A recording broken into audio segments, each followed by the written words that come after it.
Hello, hello, hello, and happy Thursday. So, a few nights ago, my internet went down, and it was not for a minute, it was actually 2 days I was without internet over the holiday weekend. But it was long enough to make me pause, and while I was trying to fix it and waiting for the technician and all that, it really um, made me realize how dependent we are on the internet these days. And it produced a few additional thoughts regarding the next tech revolution, meaning AI, that I want to talk about today.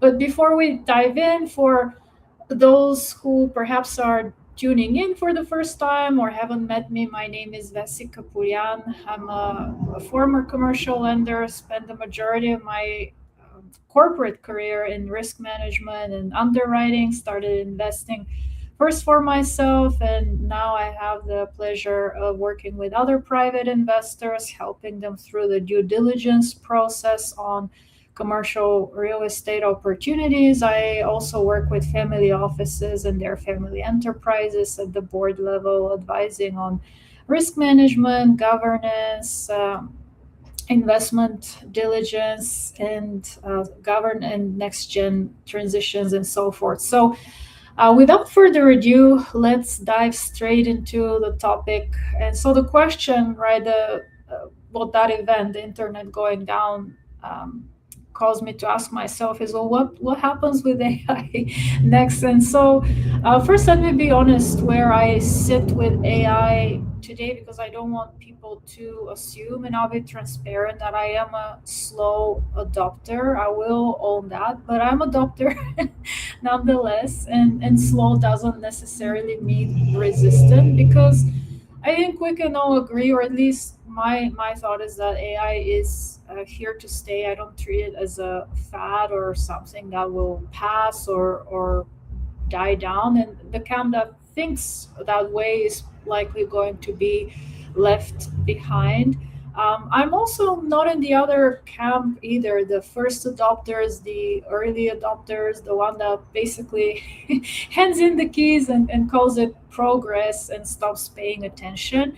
I would probably put myself somewhere in the middle, and that's intentional. That's on purpose. I'm definitely embracing AI, and I'm implementing it into my process, my daily workflows, step by step, but very deliberately, because I want to understand each piece before I lean into it. So, a few areas where I've been adopting it is in the marketing, really the writing, drafting the first version of an idea.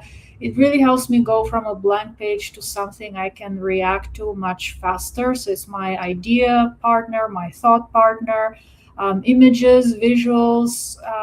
Basically, I don't need to now sit and wait in a queue for someone to do this for me. I can handle that directly with the help of AI. And really the third area that I value the most, as I said, is my working with it as my thought partner.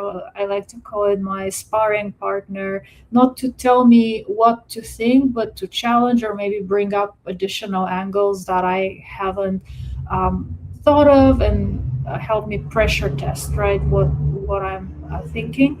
And so I find a lot of value in that, and none of it requires me to give up the wheel, so to speak, or control. Now, there are areas that I want to move toward to, but I haven't crossed that line yet.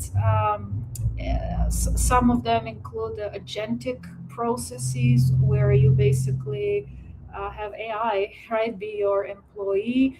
And a big hindrance to that, or why I haven't really adopted that yet. That is not to say I won't, but I haven't done yet, is because I really want to think through and understand the access and security concerns. Again, specifically when it comes to privacy, confidential information, not only my own, but that of my clients. And then the other area is underwriting, right? There are a lot of areas where you can actually utilize AI quite successfully on the more administrative side of things when it comes to parsing certain data. But the deeper work in Excel, reviewing the underwriting and really owning the analytical process, that's particularly where I struggle because at the end of the day, I don't see, at least not today, at least not at this stage, I don't see AI as a replacement for human judgment. Again, I'm not saying things won't change down the road, and AI is definitely evolving very, very rapidly. What it was 6 months ago is not what it was 3 months ago, certainly not what it is today or what it will be 3, 6, 9, 12 months down the road. I definitely view it really is a tool that will help me move faster through the process. And I've actually developed some tools to help me with that in the underwriting process. But what I'm not ready to outsource is the thinking portion. And here is why I picture myself, right? I always try to think of fast forward, right, and think through the consequences. And if I was to do a post-mortem on a deal, for example, that went wrong, I don't want to be sitting there going through line by line and thinking what I missed, right? The worst part would be not even knowing what you missed because you relied on a black box, right, or a tool to give you the answer, to to give you that output, and then take it and run with it blindly.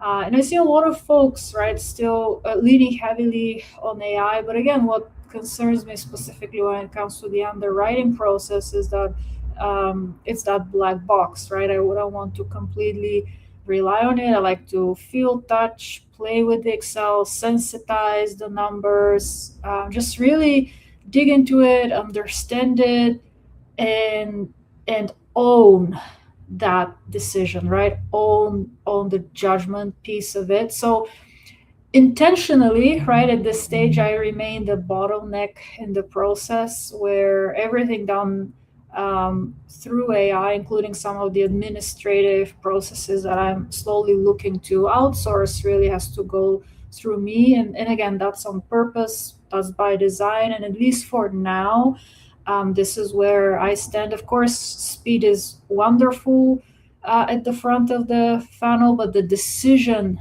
point is not a place to optimize for speed, especially given the type of work that I do. So I want to leave you with a question I've been sitting with since my internet came back and the lights came back on. And the question is not necessarily whether you are using AI.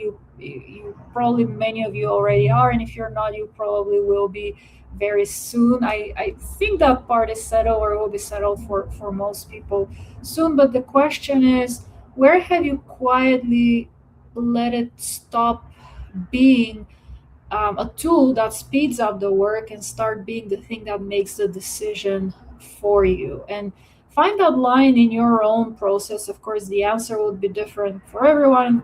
I understand it really depends on the type of work you do and what you actually use or want to use AI for. But then decide on purpose whether you actually meant to draw it there, or if you want to take a step back and reassess. At least, again, these are some of the thoughts that I've been going through. And again, I wanted to share that with you. I know AI is a hot topic. Very often I get this question from investors on how to use it. So again, I'm embracing it cautiously and moving forward step by step with it. But two things that I wanted to share with you before I drop off.